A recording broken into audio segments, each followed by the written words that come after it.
So basically, what is prop trading?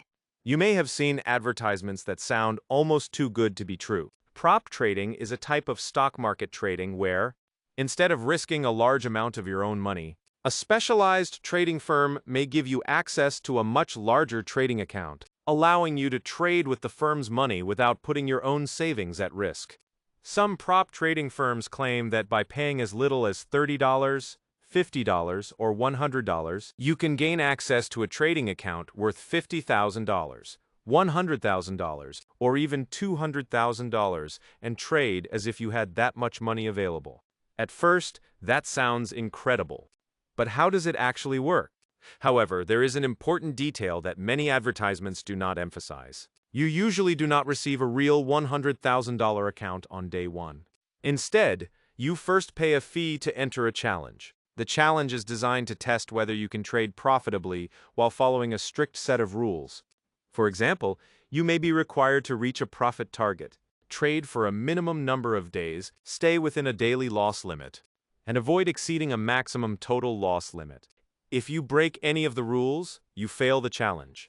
Some people may complete the challenge fairly quickly, while others may need several weeks or even multiple attempts before they successfully pass.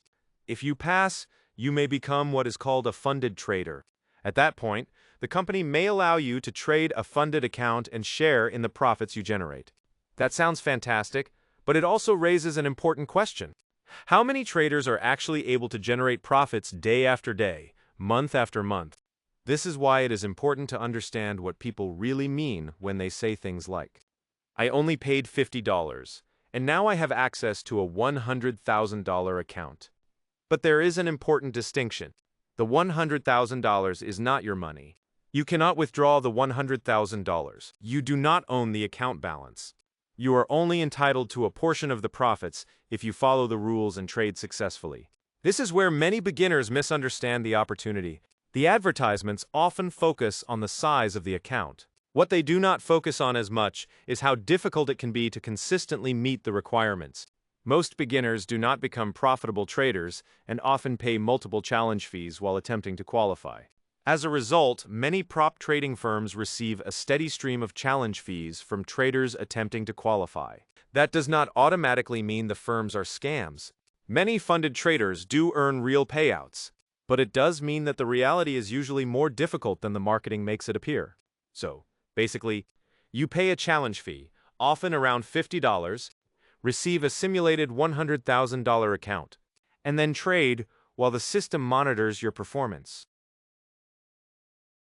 So basically, what is Forex trading? Many advertisements make Forex trading look easy. You may see promises like, work 1 hour a day from your laptop, make money from anywhere in the world, quit your job and become financially free. But the reality is often very different. Forex is short for foreign exchange. It is the market where currencies are exchanged and traded. The Forex market operates 24 hours a day, 5 days a week, and is one of the most active financial markets in the world. Forex trading always involves a currency pair. For example, Euro-USD represents the euro and the US dollar. When someone buys Euro-USD, they are buying euros and simultaneously selling US dollars. Traders try to profit from changes in exchange rates between currencies. If a trader believes the euro will strengthen against the US dollar, they may buy Euro-USD. If the exchange rate moves in the expected direction, they may make money. If it moves the other way, they may lose money. Every day, trillions of dollars are traded in the Forex market. Banks, businesses, governments, investment firms, and individual traders all participate. Some participants use the market to support international trade or reduce currency risk. For example, a company in the United States that buys products from Europe may need to exchange US dollars for euros. The Forex market helps businesses exchange currencies and manage the risk of changing exchange rates. Others trade primarily to speculate on price movements. Many beginners imagine they are competing against other beginners.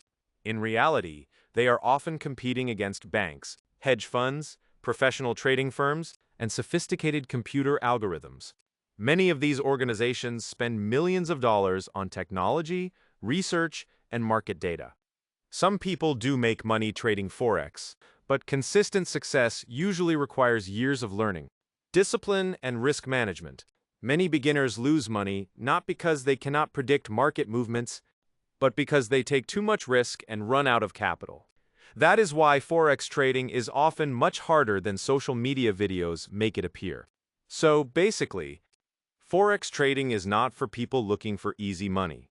It is for people who are willing to spend years learning how markets work, managing risk, and improving their skills. Success is possible. But in the Forex market, knowledge, discipline, and risk management are often more important than finding winning trades. So basically, what is cryptocurrency? Cryptocurrency is a type of digital money that exists only in electronic form. Unlike traditional money, such as US dollars or euros, cryptocurrencies are not printed as physical cash. They exist entirely on computer networks. The word cryptocurrency comes from two words: crypto, which refers to cryptography, a method of securing information, and currency, which means money used for payments and exchanges. The idea behind cryptocurrency is to create a form of money that can be transferred digitally without relying entirely on banks or governments. The first and most famous cryptocurrency is Bitcoin. Bitcoin was introduced in 2009 by a person or group of people using the name Satoshi Nakamoto. Nobody knows for certain who Satoshi Nakamoto really is. At first, Bitcoin was simply a software project shared on the internet. Most people ignored it. However, some technology enthusiasts believed the idea was revolutionary. They asked a simple question: why should sending money online require multiple banks, processing delays, and transaction fees? Bitcoin offered an alternative system that allowed users to transfer value directly through a decentralized network. Over time, more people became interested in the idea, and the network gradually grew. Because the network operated across thousands of computers around the world, rather than a single website or company, it was difficult for any single government or organization to shut it down. Bitcoin introduced a new type of technology that existing regulations had not fully anticipated. As the network grew, governments and regulators gradually developed new rules around it. The technology came first, and the regulations followed later. At first, cryptocurrency may have looked like a tool for money laundering or avoiding financial oversight. Today, however, cryptocurrency activity is closely monitored by regulators and tax authorities. Since Bitcoin was introduced, thousands of cryptocurrencies have been created, including Ethereum, which launched in 2015 and became one of the largest cryptocurrencies in the world.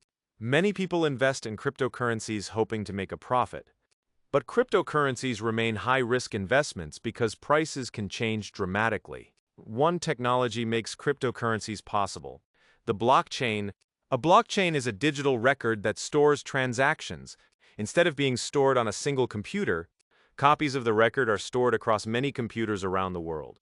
Whenever a new transaction occurs, the network updates the record. This makes it very difficult to alter past transactions. So, basically, today millions of people around the world own, use, trade, or invest in cryptocurrencies, making them one of the most discussed financial innovations of the 21st century. So basically, what is options trading? In recent years, options trading has become one of the biggest trends in the investing world. But what exactly is options trading? Options are financial contracts that are bought and sold on financial markets. They are commonly used with stocks, ETFs, and stock indexes. An option gives someone the right, but not the obligation, to buy or sell an asset at a specific price before a certain date. Imagine it this way: buying a stock. Apple stock is trading at $100. You buy it. Now you own one share of Apple stock. That is relatively simple. Buying an option. Apple stock is trading at $100. You do not buy the stock itself. Instead, you buy a contract. For example, that contract might say, you have the right to buy this stock for $100 at any time during the next 3 months. That contract is called an option. So, an option is not the stock itself. An option is a contract, now usually electronic, that gives you certain rights related to a stock. Some options increase in value if a stock rises. Others increase in value if a stock falls. Because of this flexibility, options can be used in many different ways.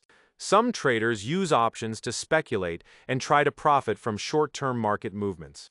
Others use options to help reduce risk in their portfolios. Some investors even use options to generate additional income from stocks they already own. This is why options trading has developed an entire vocabulary of strategies. You may hear names such as covered call, cash secured put, credit spread, iron condor, butterfly spread, or protective put. These are simply different ways of combining options contracts to achieve different goals. One reason options became so popular is that they can provide exposure to a large investment position with a relatively small amount of money. This is often referred to as leverage, meaning a relatively small amount of money can control a much larger investment position. However, this can work both ways. While options can increase potential gains, they can also increase potential losses. In some cases, an option can lose most or all of its value if the market does not move as expected. For that reason, options are generally considered more complex than simply buying stocks, index funds, or ETFs. Some experienced investors use options successfully, while many beginners underestimate the risks involved. That is why understanding the basics is important before trading options. So, basically, options can be powerful financial tools. But they are not magic, and they do not guarantee profits. So basically, what is REIT investing? Many people would like to invest in real estate. But buying a house, apartment, or commercial building often requires a large amount of money. There are also ongoing responsibilities such as maintenance, repairs, insurance, property taxes, and finding tenants. That is where REITs come in. REIT stands for Real Estate Investment Trust. A REIT is a company that owns income-producing real estate. These properties may include apartment buildings, office buildings, shopping centers, warehouses, hotels, healthcare facilities, and many other types of real estate. Instead of buying an entire property yourself, you can buy shares of a REIT through the stock market. In other words, you can invest in real estate without becoming a landlord. Many investors choose REITs because they provide a way to invest in real estate without buying, managing, or maintaining properties themselves. For example, imagine a REIT that owns hundreds of apartment buildings. The tenants pay rent every month. The REIT collects that rental income and pays expenses such as maintenance and management. A large portion of the remaining profit is then distributed to investors. This is one reason many REITs are known for paying relatively high dividends. If someone wants to invest in a REIT, they can open a brokerage account and purchase publicly traded REIT shares through the stock market, just like buying stocks or ETFs. Some investors buy individual REITs, while others invest through REIT-focused ETFs that hold many different real estate companies. And like other investments, the value of REIT shares can rise or fall depending on market conditions. So while REITs can provide exposure to real estate, they are not risk-free investments. So, basically, REIT investing allows people to invest in real estate through the stock market without directly buying or managing properties.